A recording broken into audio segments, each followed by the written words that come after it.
Good morning. Good morning. Thank you so much for being here. I was led to the Diary of St. Faustina this week.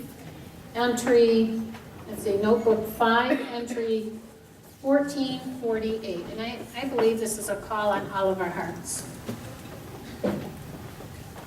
Jesus tells St. Faustina, "Write and speak of my mercy. Tell souls where they are to look for solace, that is, in the tribunal of mercy, the sacrament of reconciliation. There the greatest miracles take place and are unceasingly repeated. To avail oneself of this miracle, it is not necessary to go on a great pilgrimage or to carry out some external ceremony. It suffices to come with faith to the feet of my representative and to reveal to him one's misery, and the miracle of divine mercy will be fully demonstrated. Were a soul like a decaying corpse, so that from a human standpoint, there would be no restoration and everything would already be lost, it is not so with God. The miracle of divine mercy restores the soul in full. Oh, how miserable are those who do not take advantage of the miracle of God's mercy. You will call out in vain, but it will be too late." And just above that, Jesus cries to St. Faustina how painful it is to him that souls seldom unite themselves to him in Holy Communion. He says, "I wait for souls, but they are indifferent towards me. I love them tenderly and sincerely, and they distrust me. I want to lavish my graces on them, and they do not want to accept them. They treat me as a dead object, whereas my heart is full of love and mercy. In order that you may know the least of my pain, imagine the most tender of mothers who has great love for her children, while those children spurn her love. Consider her pain. No one is in a position to console her. This is but a feeble image of the likeness of my love." So he calls us, and he gives us an understanding of how many times we approach him or don't approach him. We approach him in the sacrament of Holy Eucharist, but are we coming before him with hearts that are truly desirous of growing in holiness? And are we trusting him? Are we at least trying with all of our might to trust him? Because if we're not, and if we're not availing ourselves to the tribunal of his mercy, which is the sacrament of reconciliation, where he says there are the greatest miracles take place. I mean, just think about that for a minute. The tribunal of his mercy, the sacrament of reconciliation, where Jesus says the greatest miracles take place. Eucharist, reconciliation. The greatest miracles take place. And it reminds me, I can't help but thinking, how many people run all over the world, all these different places in the world. And it's a good thing, it's not a bad thing, but we go and spend so much money traveling and here, just like the Lord, right? My yoke is light, he says. Just like the Lord, it's right in front of us. The greatest miracle takes place in that sacrament of reconciliation and in the Holy Eucharist. Everything you will ever need is right in front of us. Do we approach those two sacraments in that light? And then he says, "Speak of my mercy." Are we bold enough, confident enough in his mercy to speak of his mercy? We've had 3 pontiffs now teaching and preaching divine mercy. We've had a year of mercy. Since St. Faustina, since 2000, the year of 2000, when Divine Mercy Sunday was proclaimed an official feast day of the Catholic Church, are we ambassadors of mercy?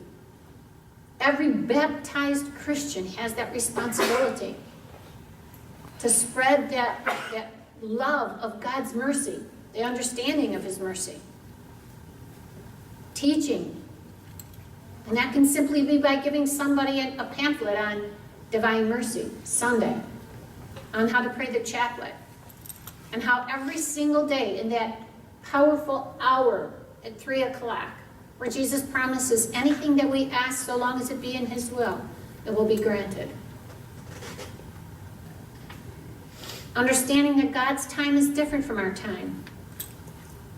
He has a lot of work to do.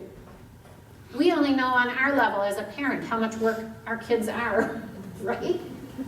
Imagine God, as he's working in the lives of people, and his objective is to get us into heaven, and he says, here, I lay before you these great miracles, avail yourselves to them.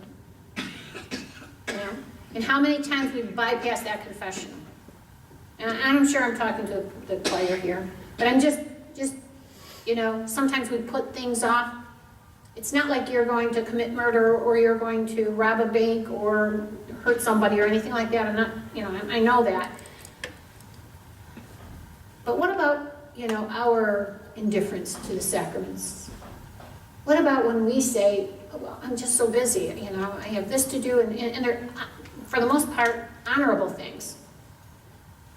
Or when we make promises to people, when we promise prayer, because that's our job. As beloved of Christ, as his ambassadors, we're it, people. This is all he's got. You and me.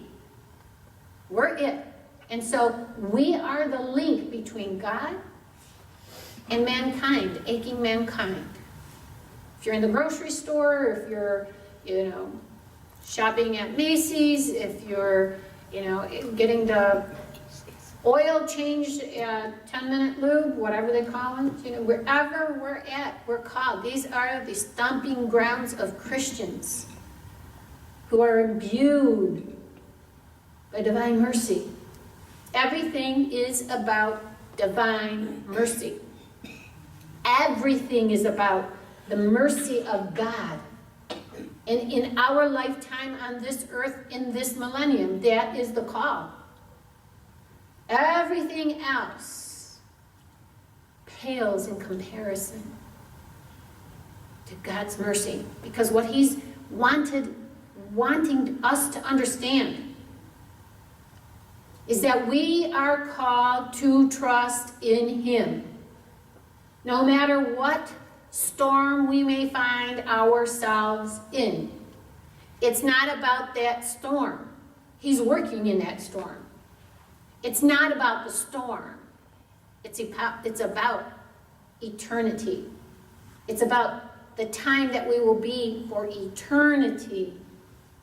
Not about this pilgrimage of our lifetime. It's very short. Our life is very short. It's about eternity. So when we die, when we do whatever we do, what is critical to understand is that God is calling us to carve out that time. And we must, because there's no other way of hearing God's voice than connecting with him and taking that time. Aching mankind will not have peace until it rests in his mercy. You can be going through the most horrific situation. But if you are trusting in Jesus, even with your knees shaking, God will walk you through it. He will take you through it day by day, hour by hour, oftentimes. And he will give you, if you will, signs. He will give you a sense of his presence with you. And that's all we need. Only God can do what God can do. We cannot make somebody love us. We cannot make, a job fall out of heaven. We cannot do anything because we have no control. Only God has that control. And this is why he calls us to Jesus, I trust in you. We say this in our head. Eventually, the gut the heart and the brain will catch up. Because what happens is, when we take those steps to trust, God descends on us with His mercy. And so in those little steps, so we first take this little step and we try to trust Him, and we exert some energy of trust. God descends on us. And then we look back at that circumstance and we say, oh, He was here. He got me through that. And I'm alive. I made it. I got it. Then it builds us in our confidence. God builds that confidence. And that building or built up confidence expands the capacity to trust even more. And then God descends with even more mercy. The greater the mercy, the greater the trust, the greater the mercy descends on us. That's how it works. That's how it works. And God wants it more than our intellect can possibly ever understand. He's called it into this millennium for a good reason. Because there's a lot going on in this world. There's a lot going on. Literally, we are at war. The attack on the family couldn't be worse, I don't think, but I'm not God. I'm hoping it doesn't get worse. There's not a soul that has been left unscathed by some kind of hardship, brokenness, loss, suffering, drug addiction, porn addiction, human trafficking in all kinds of different ways. It's a war. And so God is calling out His best. And His best is you. His best is those who have a heart for His divine mercy. And when we walk in that understanding, it gives us the divine consistency that we need to continue to persevere. Do not look at the person next door to you or in the church, whatever. We need to look here at our own selves. The job is ours. God didn't say that we have to be the most intellectual or special in any specific way. All God asks is that we remain faithful. Faithful. And it's a decision. Are you going to wimp out when your time comes? When somebody at the grocery store or wherever, shopping center, garage, hospital, why is this happening to me? Where is God? Are you going to wimp out? Or are you going to stand firm with your loins girded in truth, taking on that helmet of salvation, wearing the breastplate of God's righteousness? Reconciliation, Holy Eucharist builds the soul in God's righteousness and strength, that water, precious water and blood that is constantly washing and restoring us. Are we taking up that sword of the Spirit, the Word of God? Are we praying? You know, it's like getting an A on your homework or a test. You have to study. You have to know the information. Same thing with the spiritual life. We have to carve out that time. We have to make it happen. Like we have to stop and eat, or we have to have that coffee in the morning. Take your coffee into the prayer room, into your private place where you can pray and talk to God from your heart. Offer whatever prayer you want, or not. Talk from your heart. He's listening. And ask. And when we approach Him in the sacraments, let us be ever mindful that we are approaching the greatest miracle that we could possibly have. And like He says, never give up. Never give up. Forget retirement. Ain't gonna happen. It's a nice break for a little bit here and there, but But these days, God is calling every single one of us. You know, I always say the pay might not be that great, but the retirement benefits are supreme. Doesn't get better than heaven. That's where we all are striving for.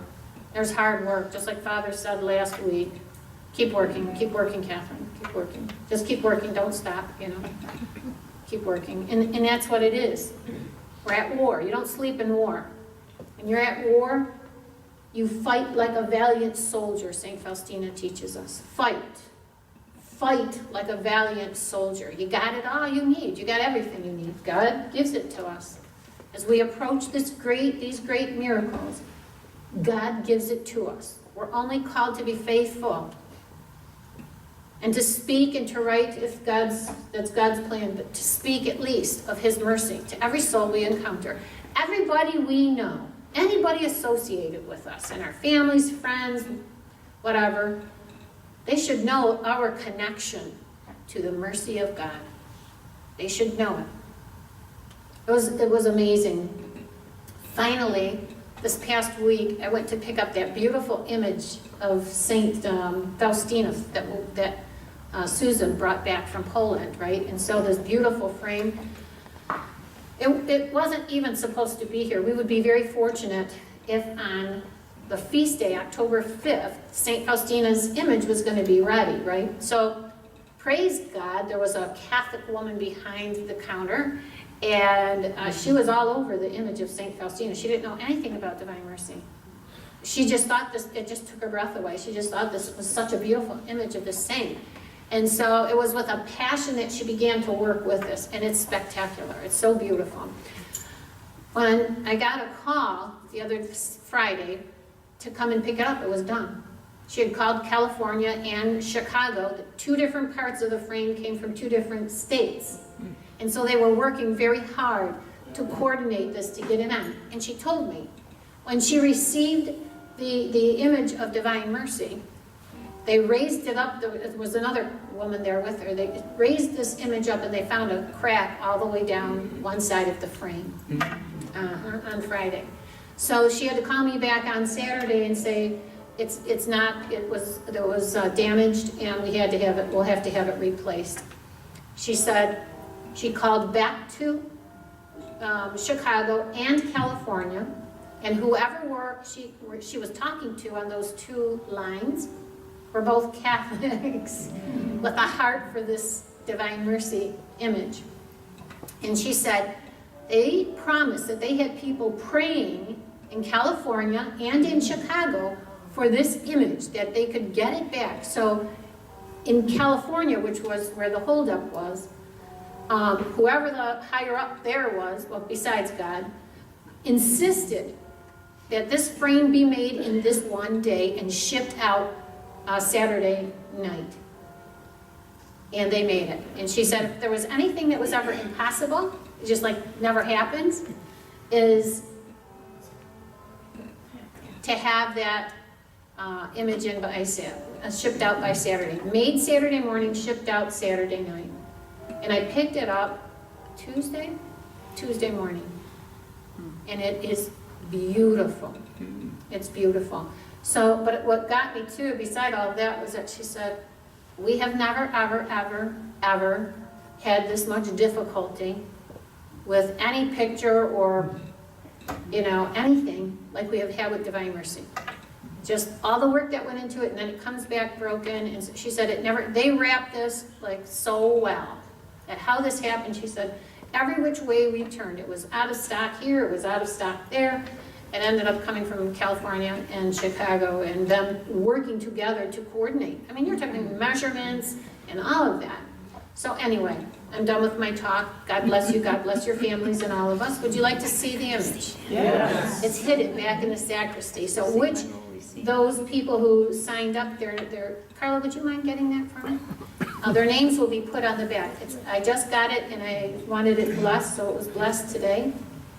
And I have to have whatever, kind of figure out how we want to place that image and where. But those names will be inscribed on the back of the image of Saint Faustina.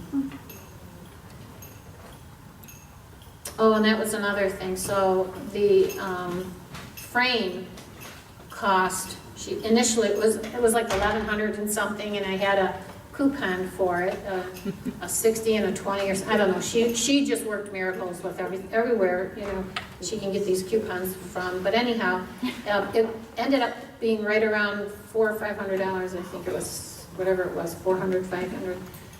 And so when I got there was another coupon at a competitor's store that she could also use that day. And so on top of that, we got another $50 off. Anyway, it was like, you know, $350. So the rest of the money we spent on, we're going to spend on the fixing. This, we can just set it right up here.